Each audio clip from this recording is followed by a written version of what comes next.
এই তারকেশ্বর এসে অনেক বড় একটা মানত পূর্ণ হলো। হ্যাঁ, এটাই হচ্ছে সত্য কথা। তোমরা শুনলে হয়তো গায়ে কাটা দেবে, অনেকেই হয়তো অবাক হয়ে যাবে। তোমাদেরকে বলি তাহলে শোনো।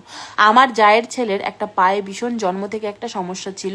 হয়তো আমরা ভেবেছিলাম হয়তো কোনোদিনও হাঁটতে পারবে না, কিন্তু না, ভগবান আছে বলেই আজকে দেখো সুস্থভাবে তারকেশ্বর নিয়ে এসে আমরা মানতটা পূর্ণ করতে পেরেছি। সত্যি কি বলবো, আজকের দিনে দাঁড়িয়ে তার কোনো সমস্যা নেই, সে সুস্থভাবে হাঁটা চলা করে। তার পায়ে কোনো সমস্যা ছিল বলে সেরকমটা মনেই হয় না, তবে ডাক্তারও দেখানো হয়েছিল। এখানে ডাক্তারও অবদান অবশ্যই আছে, তারপরে বাবা ভোলানাথের আশীর্বাদও আছে। তাই আমি বলবো ভিডিওটা যেই দেখছো না কেন, দয়া করে প্লিজ তোমরা একবার বলো হর হর মহাদেব। মহাদেব সবার মঙ্গল করবে।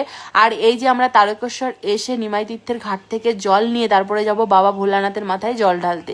তাই একবার বলি যে এই ভিডিওটা দেখে প্লিজ কেউ খারাপ মন্তব্য করো না, কেউ কুমন্তব্য করো না, কারণ এই ভিডিওটা একটা সিরিয়াস ভিডিও নিয়ে বলছি। তারকেশ্বর এসে যে যা মানত করে না কেন সব মানতই কিন্তু পূর্ণ হয়। তাই আমি তোমাদেরকে বলছি, তোমরাও চাইলে এখানে এসে যে কোনো বিপদ নিয়ে আসতে পারো, আর বাবা ভোলানাথের কাছে মন থেকে তাদেরকে জানিও। অবশ্যই দেখবে যত ভগবান আছে সেই ভগবানগুলো অন্তত তোমাদের ডাক শুনে বিপদ থেকে রক্ষা করিয়ে দেবে। তাই বলি পারলে একবার বলো হর হর মহাদেব। মহাদেব সবার মঙ্গল করবে, তার জন্য আজকে আমরা সপরিবার মিলে এসেছি, মানত পূরণ হয়েছে তার জন্য। তো এখান থেকে জল নিয়ে চলে যাব সিধা বাবা ভোলানাথের মাথায় জল ঢালতে। আর পারলে সবাই একবার বলো হর হর মহাদেব। মহাদেব সকলের মঙ্গল করবে।